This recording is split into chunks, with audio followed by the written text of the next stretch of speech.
Sürətli tərəqqi əsrimizdə nə rəqəmsal texnologiyalar, nə də internet olmadan dünyamızı və özümüzü təsəvvür edə bilmirik.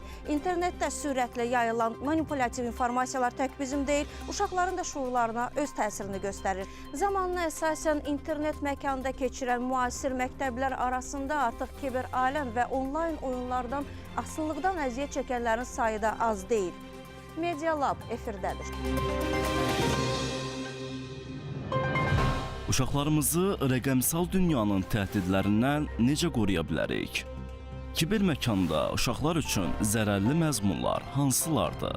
Uşağın və yeniyetmənin kiberbullyinqə məruz qaldığını necə başa düşmək olar? Kiberbullyinqin qarşısının alınmasında ailələrin məktəbin üzərinə hansı vəzifələr düşür? Media Lab'ın bugünkü müzakirəsində.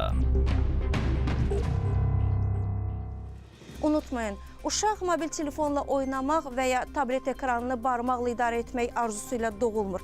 Valideynlər onlara ilk dəfə internet və smartfonla tanış edənə qədər onlar bunun nə olduğunu belə bilmirlər. Bir uşağın inkişafı üçün valideyn ona səy, səbir, zaman və diqqət ayırmalıdır. Bunlar olmadıqda artıq övlad hər bir şeyi gadjetlərdən öyrənir. Lakin şuuru və beyni internet və smartfonlarla işğal edilmiş övladı ilə həmin valideyn kiber məkanda mövcud olan təhlükələrdən qoruya bilirmi?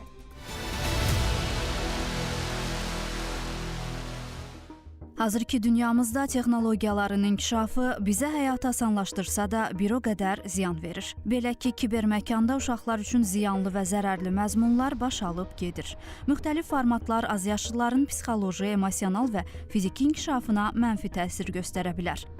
Əsas zərərli məzmun növlərinə gəldikdə isə şiddət və aqressiya, narkotik və alkoqol təbliği, qumar və aldadıcı maliyyə sxemləri, kiberbullying və nifrət nitqi, saxta məlumatlar və manipulyasiya.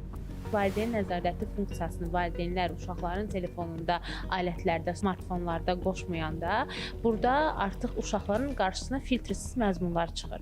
Bu məzmunlar sırasında narkotik vasitələr də ola bilər, daha sonra 18 yaş üstü olan məzmunlar da ola bilər və bu da uşaqlarda ciddi psixoloji problemlər yarada bilər. Uşaqları bu kimi məzmunlardan necə qoruyaq? Bunun üçün sadə yollara əl atmaq olar. Valideyn nəzarət proqramlarından istifadə etmək və uşaqlara internet təhlükəsizliyi barədə məlumat vermək ən yaxşı çıxış yollarındandır.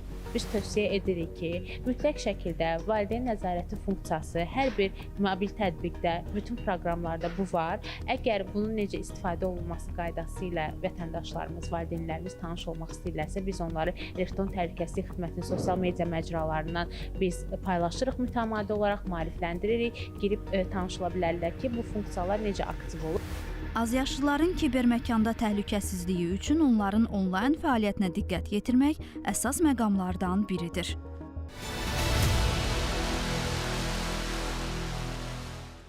Uşaqlar interneti təhlükəsiz mühit kimi qəbul edirlər. Lakin bu mühit bəzən çox aqressiv və həddən artıq qəddar ola bilir.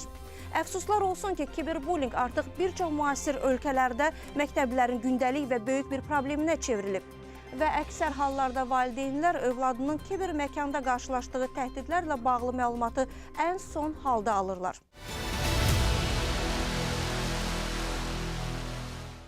Dünya sürətlə rəqəmsallaşır. Sosial şəbəkələr, onlayn oyun platformaları və müxtəlif internet resursları uşaqlar və yeniyetmələr üçün həm ünsiyyət, həm də əyləncə vasitəsinə çevrilir. Ancaq bu rəqəmsal azadlıq bəzən kiberbullyingin, psixoloji zorakılığın gizli, amma dağıdıcı bir formasının meydanına çevrilir. Ənənəvi bullying məktəb dəhlizlərində, oyun meydançalarında baş verirsə, kiberbullying fərdin şəxsi məkanına qədər sızır.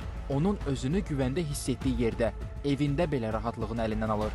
Kiberbullying, yəni rəqəmsal mühitdə zorakılıq, fərdin internet və sosial platformalar vasitəsilə təhqir edilməsi, alçaldılması, hədələnməsi və ya qəsdən psixoloji təzyiqə məruz qalması deməkdir. Bütün sosial media məcralarında demək olar ki, uşaqlar var və onlar bir-biri ilə artıq danışdıqda, bir ünsiyyətə çıxdıqda bir şərh yaza bilərlər bir-birinə və ya bu nalayiq ifadələr bir-birinə qarşı ifadə edə bilərlər. Uşaqlar bir-birinin üstünə böhtan ata bilərlər, bir-birinin icazəsi olmadan bir-birinə fərdi məlumatlarını paylaşa bilərlər. Uşaqlar öz şəkillərini, daha sonra öz informasiyalarını, harda olduqlarını, harda oxuduqlarını paylaşırlar və bu təbii ki, daha sonra bunun kiberdələduzlar tərəfindən, elə də öz həmyaşıdları tərəfindən paylaşılması, daha sonra lağa qoyulması şəkillərin altında və ya məlumatlarının belə deyək də onlardan icazəsiz paylaşılması təbii ki, kiberbullying hesab olunur.